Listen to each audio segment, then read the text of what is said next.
Sreekumaran Thampi sir, ഒരുപാട് വ്യക്തിപരമായ ഓർമ്മകളും ഉണ്ടാവില്ലേ സിനിമാ രംഗത്തൊക്കെ ഒരുമിച്ച് പ്രവർത്തിക്കുന്ന സമയത്തും എഴുത്തിൻ്റെ സമയത്തും ഒക്കെ ഒരുമിച്ച് വ്യക്തിപരമായ ഓർമ്മകൾ ഈ ഘട്ടത്തിൽ ഓർത്തെടുക്കാനാവുന്നത് എന്താണ്?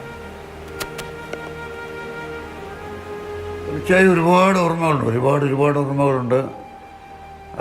ഞാൻ ആരെങ്കിലുമൊക്കെ എന്നെ എതിർത്ത് കഴിഞ്ഞാലും ശക്തിയായിട്ട് മറുപടി പറയായിരുന്നു. ഒരിക്കലും അദ്ദേഹം എന്നോട് ചോദിച്ചു, എന്തിനാണ് ഈ ചെണ്ടപ്പുറത്ത് ശബ്ദം കേൾക്കുമ്പോഴൊക്കെ മറുപടി പറയുന്നത്?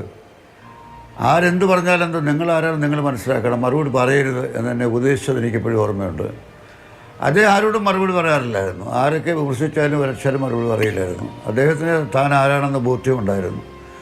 അതുപോലെ എൻ്റെ ആദ്യത്തെ ചെറുകഥയല്ല, ഞാൻ മാതൃഭൂമി ആഴ്ചയിൽ നിന്ന് ആദ്യത്തെ ചെറുകഥ ഞാൻ തൃശ്ശൂർ എഞ്ചിനീയറിംഗ് കോളേജിൽ പഠിക്കുമ്പോഴാണ് ഇത് പ്രസിദ്ധീകരിക്കുന്നത്. അപ്പോൾ അദ്ദേഹത്തിൻ്റെ കത്ത് സായാഹ്നം കിട്ടി, നന്നായിരിക്കുന്നു, ചേർക്കും എന്ന് മാത്രം 3 വളരെ ചുരുക്കമായിട്ട് സംസാരിക്കുന്ന ആളാണ് അദ്ദേഹം. അദ്ദേഹത്തിൻ്റെ കഥാപാത്രങ്ങൾ വളരെ കുറച്ച് ഡയലോഗ് പറയുള്ളൂ.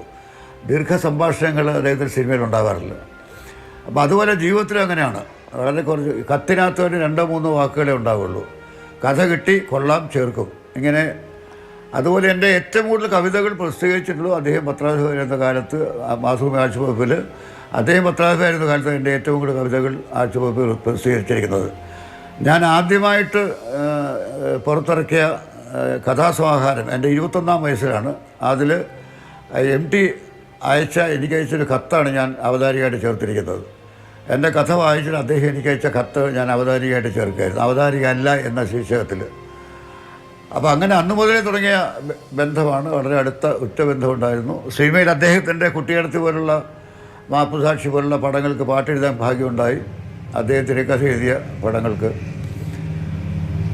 അപ്പോൾ എൻ്റെ ജീവിതത്തിൽ വളരെയധികം സ്വാധീനം ചെലുത്തിയ ആളാണ്. ഒരു എഴുത്തുകാരൻ എന്ന നിലയിൽ മാത്രമല്ല, മനുഷ്യൻ എന്ന നിലയിലും ധാരാളം സ്വാധീനം ചെലുത്തിയ ആളാണ്. അദ്ദേഹത്തിന് നഷ്ടം എന്ന് പറയുന്നത്, നമ്മൾ എല്ലാവരും മരിക്കുമ്പോഴും നമ്മൾ നഷ്ടമെന്ന് പറയും. പക്ഷേ ഇതങ്ങനെയല്ല. MTക്ക് തുല്യനായിട്ട് MT മാത്രമേ ഉള്ളൂ, രണ്ടാമതൊരാളില്ല നമുക്ക്. അപ്പോൾ അത് നമുക്ക് വളരെ വലിയ നഷ്ടമാണ്. പക്ഷേ അദ്ദേഹത്തിൻ്റെ കൃതികൾ നമ്മുടെ ഉണ്ടെന്നുള്ള ആശ്വാസമാണ്. കാരണം അദ്ദേഹത്തെ ഇനിയും വായിക്കപ്പെടും. എല്ലാ കാലത്തും അദ്ദേഹത്തെ നമ്മൾ ഓർമ്മിക്കും. അദ്ദേഹത്തിന് ഏതെങ്കിലും ഒരു കഥാപാത്രം നമ്മുടെ മനസ്സിലുണ്ടാകും. ജീവിതത്തിൽ ഏതെങ്കിലും അനുഭവം ഉണ്ടാകുമ്പോൾ, ഇത് MTയുടെ ആ കഥാപാത്രത്തിനുണ്ടായ അനുഭവമാണല്ലോ നമ്മൾ ഓർമ്മിച്ചെടുക്കും.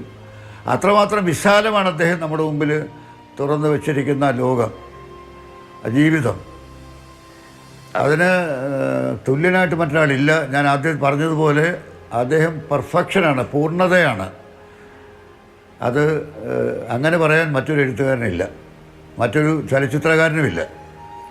അതാണ് നഷ്ടം, വിട തുടങ്ങിയ ക്ലീഷേ വാചകങ്ങൾ പോരാതെ വരും. കാരണം MT വാസുദേവൻ നായരുടെ നഷ്ടം നികത്താനാവാത്ത നഷ്ടമാണെന്ന് നമ്മൾ ആവർത്തിച്ച് പറയുന്നു എന്നുള്ളതിനപ്പുറത്ത് മലയാള ഭാഷയും മലയാള സാഹിത്യവും മലയാള സാംസ്കാരിക ലോകവും അനാഥമായിരിക്കുന്നു എന്ന യാഥാർത്ഥ്യത്തിൽ നിന്നാണ് നമ്മൾ ആ വാചകങ്ങൾ പറയുന്നത്. അങ്ങനെ ഒരു ഇന്ത്യൻ എഴുത്തുകാരനെ സങ്കല്പിക്കാവുന്നതിനപ്പുറമുള്ള ലോകങ്ങൾ കീഴടക്കിയ മലയാളത്തിൻ്റെ മഹാകഥാകാരൻ കഥാവശേഷനാകുമ്പോൾ ഒരു പക്ഷേ വാക്ക് മുറിഞ്ഞു പോകുന്നുണ്ട്.